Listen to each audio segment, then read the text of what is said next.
Hola, mi nombre es Daniela Casas, estudiante de Ingeniería Mecánica, cursante de la materia Física 1, Física 2, sección 1, y procederé a la explicación del mapa conceptual sobre condensadores y dieléctricos.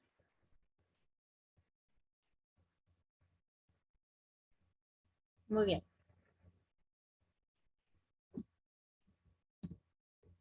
Los condensadores. ¿Qué son los condensadores? Los condensadores están compuestos por dos placas conductoras. Ellas pueden ser positivas o negativas. La función principal de un condensador es almacenar energía. Y estas placas conductoras que componen el principal, que es el compuesto principal de un condensador, están separadas por un dieléctrico, que es un material aislante, no, es decir, un material no conductor. Puede ser incluso el aire. Siempre van a estar presentes entre placas y su función principal es aumentar la capacitancia o la capacidad eléctrica del condensador, donde disminuye la diferencia de potencial y el campo eléctrico que se produce entre ellas. A las placas se les va a suministrar un diferencial eléctrico, un diferencial de potencial. Entonces, eso va a generar un campo eléctrico entre ellas, lo cual el dieléctrico se va a encargar de interrumpir. Y esto, a su vez, al disminuir estos dos elementos, la capacitancia va a aumentar. Retomando los condensadores, son dos placas conductoras, como dije, cuya función principal es almacenar energía. La capacidad eléctrica es igual a se conoce también como la capacidad de almacenamiento del condensador o la capacitancia del condensador. Y la diferencia potencial, la diferencia de potencial y la carga son directamente proporcionales. Esto quiere decir, como estaba mencionando con el dieléctrico, que a mayor diferencia de potencial suministrada, que se le suministra al condensador, es proporcional a la carga. Es decir, que a mayor diferencia, mayor carga, que es la que almacena el condensador. Ambas van a aumentar. Si una aumenta, la otra también. Si una disminuye, igualmente la otra. La capacidad eléctrica o capacitancia depende únicamente de parámetros geométricos. Estos son distancias, áreas, radios, entre otros. A menor distancia entre placas, esto tiene relación con los parámetros geométricos, a menor distancia entre placas, mayor radio o menor área de ellas, va a haber mayor capacitancia y viceversa. Esto quiere decir, como dice aquí, que depende únicamente de parámetros geométricos. Ella no va a depender de la diferencia de potencial ni de la carga, únicamente de los parámetros geométricos. La función de capacitancia está por la carga sobre la diferencia de potencial. Y las unidades son faradios. Los faradios son coulomb sobre voltios. Las placas conductoras, que son las que se encuentran a cada uno de los extremos del condensador, las que están separadas por el dieléctrico, pueden ser placas planas paralelas, placas cilíndricas o placas esféricas.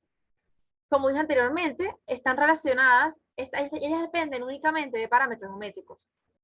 Es decir, que dependiendo de su forma, va a variar su capacitancia y se va a calcular de una manera diferente.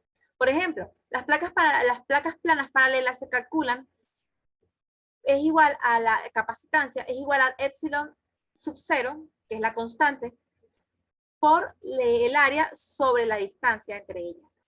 El área de cada una de ellas sobre la distancia. Las placas cilíndricas, la capacitancia es igual a 2pi por la altura por epsilon 0 sobre el logaritmo de A sobre B. A y B corresponden a los radios. Y las placas esféricas, la capacitancia es igual a 4pi por epsilon 0 sobre A por B menos la diferencia de A y B, A menos B.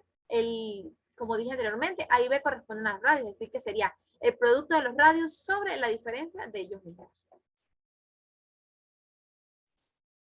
Los condensadores se pueden asociar de diferentes maneras, en serie o en paralelo.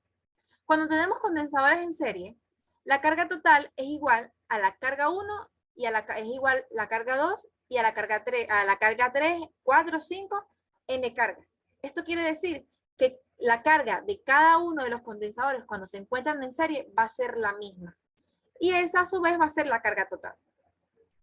La diferencia potencial va a ser igual a la sumatoria de cada uno de sus individuales. La diferencia potencial total es igual a la carga sobre la capacitancia.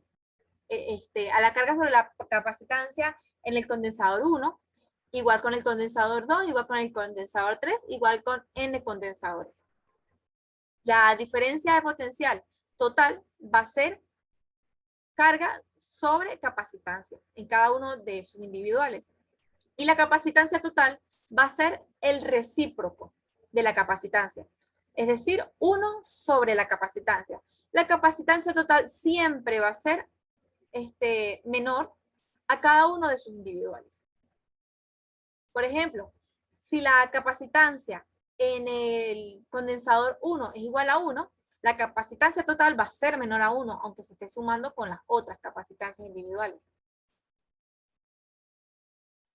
Por tanto, los condensadores en series, la carga de uno de ellos es la misma, como estaba mencionando anteriormente, cada uno de sus individuales, de cada condensador, y el voltaje y la capacitancia varían entre ellas. Cada uno va a tener una capacitancia de 2, el otro de 3, el otro de 1.5 faradios, por ejemplo.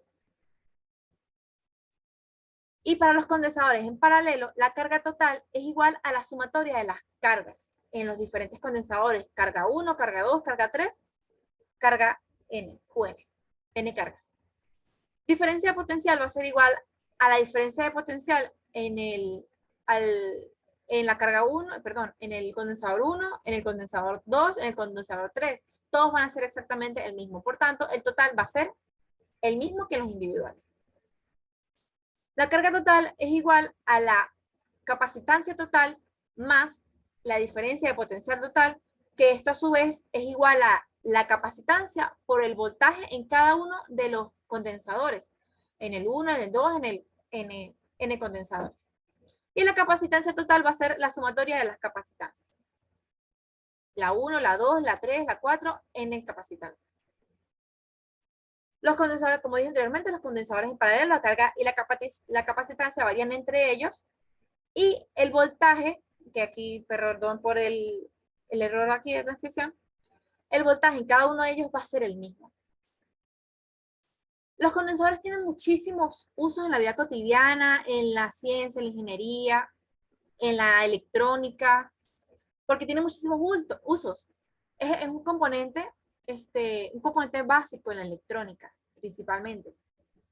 Entre sus usos más comunes están baterías y memorias que tienen la capacidad de almacenamiento, filtros que eliminan redes eléctricas, redes eléctricas, ruidos en la red, rizados, cuestiones que se producen en la red.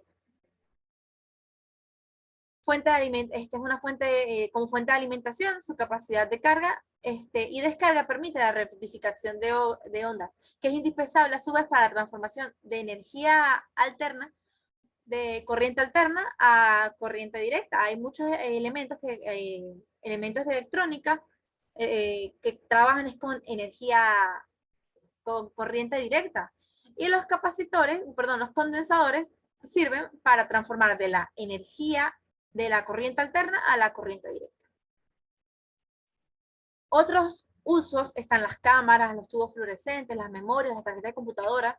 Como lo venía mencionando, tiene muchísimos usos a nivel científico, cotidiano, de la vida, o sea, en todo, en las computadoras, en los teléfonos, todo lo que nosotros usamos diariamente, muchas de esas cosas tienen condensadores.